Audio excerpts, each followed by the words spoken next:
I say we go back to Jonathan. Welcome, everybody. I'm Neil Cavuto, coming into you from the site of the vice presidential debate, where we're learning now that these two are going to be going at the numbers, all the numbers, what's being reported and what is not being reported, what's being spent and what is not being afforded to be spent. Expect a good deal of discussion on entitlements that the vice president says Paul Ryan wants to destroy, and Paul Ryan says the Obama-Biden ticket wants to all but ignore. It should be a feisty debate, and here in the middle of that, Senator Rand Paul of this fine state of Kentucky. It is a beautiful state, Senator. Thank you for coming. Thanks for coming to visit us. We are told that they're going to get down and dirty on the data. That could be interesting. What do you think? Well, you know, entitlements are consuming the budget. 2/3 of our budget is entitlements, and I think if you're an elected official and you're unwilling to look at reforming the entitlements, you shouldn't be in office. So I think this could be a really good discussion to talk about entitlements. All right, now we should spell this out here because just over the last 4 years, they've grown markedly. And Sammy, I think we have some of these.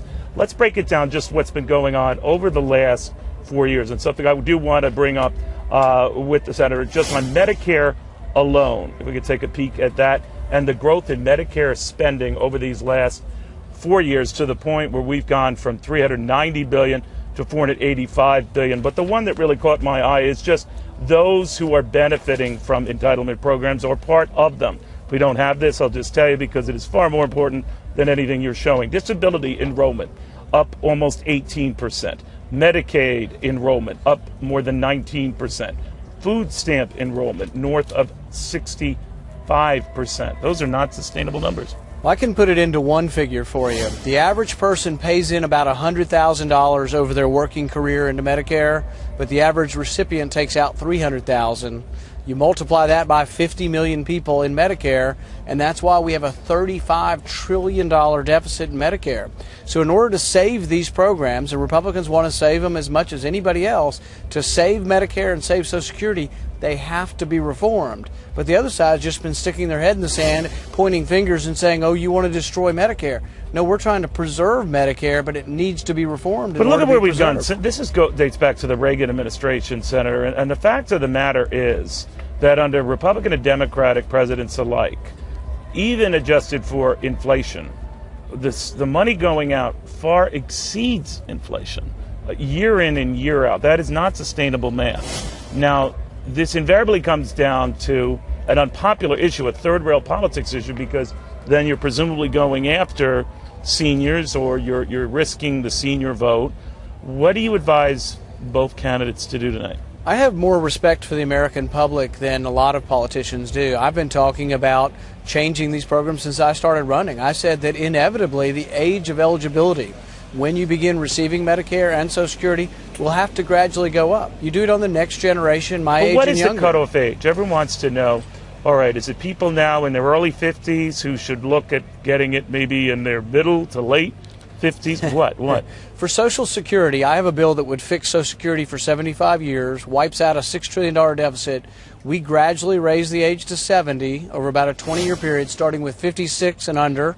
And then what we do is means test the benefits, and that fixes Social Security. So the wealthier people cannot get the benefits, or don't they get a little bit less. If you made over $100,000 a year, you get about $2,200 a month. Under my plan, you'd get about $1,900 a month. You'd still get it, but you get a little bit less if you made a decent income when you were working. Well, here's where I think both sides will risk putting people to sleep if they're not careful. You don't do this. You explain this in basic terms. That if they outwonk one another, like, oh no, you're going to steal $700+ billion from Medicare, Mr. President. No, Mr. Vice President. No, you're going to take $700 billion out of your plan. You're going to. Right. Here we go, back and forth, right? So how do they avoid that and not leave people at home watching totally confused? I think the main thing you have to get across is, are you willing to do something to save Medicare, to save Social Security, or are you going to say, I'm not touching either one of them, and I'm not going to do anything, and I'm opposed to all reform? Well, why not just say the way we're going now is not sustainable? Well, I think you can say that, but you also have to be willing to put forward a reform. President Obama has not been willing to put forward reform. I sat this far from President Obama and asked him, you can fix Social Security, you can fix Medicare, I will work with you to do this, and you'll probably get reelected if you do it. But he refuses to do it. We have met with him time and again and said, These are simple mathematical things that have to be done. And it's no one's fault. It's because we had a whole lot of babies after World War II, and we had less babies in each successive generation, and we're living longer. It's a demographic problem. It's not a Republican-Democrat problem, and it could be fixed very simply if both sides would come together. Well, with just minor adjustments, if you think about it. Senator, thank you very, very much. Good to see you. Senator Rand Paul, whose bipartisan plan to try to get this under control. Dwarfs